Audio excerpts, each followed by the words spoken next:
Lukas pasal 17. Dosa dan pengampunan. Yesus berkata kepada para murid-Nya, hal-hal yang dapat menyebabkan orang berdosa tidak mungkin dapat dihindari, tetapi celakalah orang yang menyebabkan orang lain berdosa. Celakalah orang yang membuat salah satu dari anak-anak kecil ini jatuh dalam dosa. Lebih baik batu penggilingan diikatkan pada lehernya, lalu ia dilemparkan ke dalam laut. Jadi berhati-hatilah. Jika saudaramu berbuat dosa, tegurlah dia. Dan jika ia bertobat, ampunilah dia. Bahkan jika dalam satu hari ia berdosa kepadamu sebanyak 7 kali, dan 7 kali ia kembali kepadamu untuk berkata, aku bertobat, kamu harus mengampuni dia. Berapa besar imanmu? Lalu rasul-rasul itu berkata kepada Tuhan, tambahkanlah iman kami.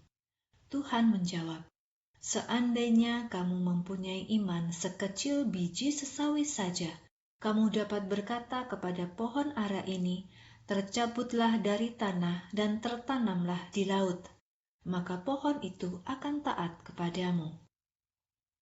Jadilah hamba yang baik. Apakah ada di antara kamu yang berkata kepada hamba yang baru saja selesai membajak di ladang atau menjaga domba, masuklah sekarang dan duduklah untuk makan?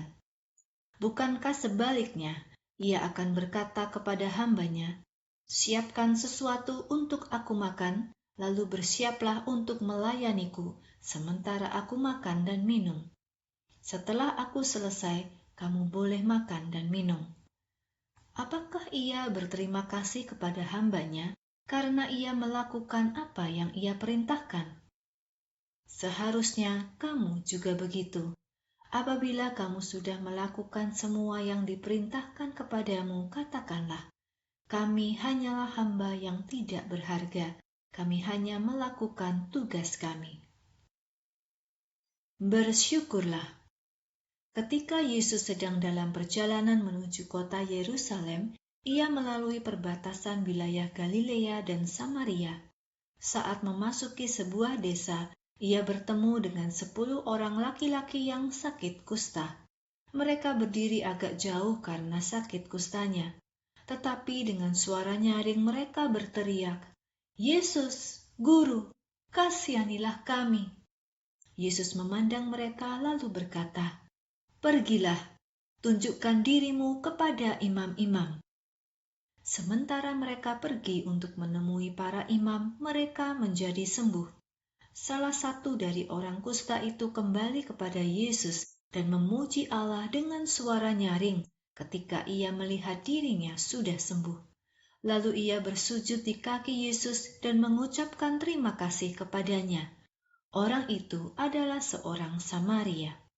Yesus berkata kepada orang itu, 10 orang telah disembuhkan, di mana 9 orang yang lain? Tidak adakah di antara mereka yang kembali untuk memuliakan Allah selain orang asing Samaria ini? Kemudian Yesus berkata kepada orang itu, berdirilah dan kamu boleh pergi. Keyakinanmu kepada Allah telah menyembuhkanmu. Kedatangan kerajaan Allah. Beberapa orang Farisi bertanya kepada Yesus, kapankah kerajaan Allah akan datang? Yesus menjawab, kerajaan Allah akan datang, tetapi tidak dengan tanda-tanda yang dapat kamu lihat. Dan mereka juga tidak dapat berkata, lihat, kerajaan Allah ada di sini, atau kerajaan Allah ada di sana. Sebab ketahuilah, kerajaan Allah ada di tengah-tengah kamu. Kemudian Yesus berkata kepada murid-muridnya, akan datang waktu di mana kamu ingin sekali melihat satu dari hari-hari kedatangan Anak Manusia, tetapi kamu tidak akan dapat melihatnya. Orang-orang akan berkata kepada kamu, lihat, ia di sana, atau lihat, ia di sini. Tetaplah di mana kamu berada, jangan pergi mengejar mereka. Saat Yesus datang lagi, kedatangan Anak Manusia akan tampak seperti kilat yang bercahaya dan menerangi langit dari satu ujung ke ujung yang lain. tetapi Anak Manusia harus menderita banyak lebih dahulu dan ditolak oleh orang-orang pada zamannya. Hari-hari kedatangan Anak Manusia akan seperti hari-hari pada zaman Nuh. Orang-orang makan, minum, dan menikah dan dinikahkan, sampai pada waktunya Nuh masuk ke dalam bahtera. Air bah datang dan menghancurkan segalanya.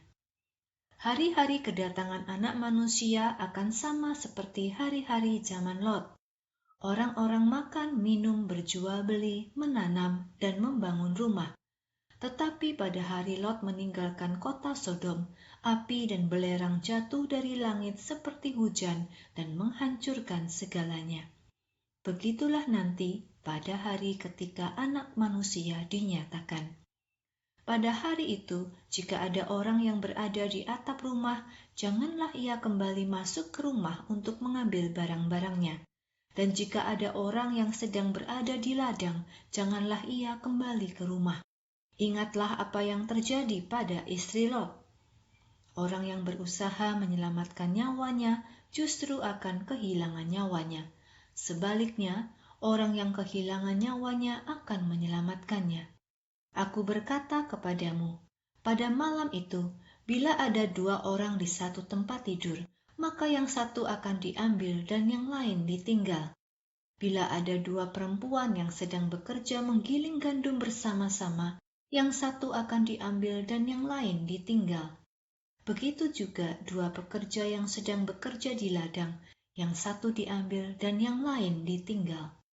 Lalu murid-murid Yesus bertanya kepadanya, "Di manakah ini akan terjadi, Tuhan?" Yesus menjawab, "Di mana ada mayat, disitulah burung pemakan bangkai akan berkerumun."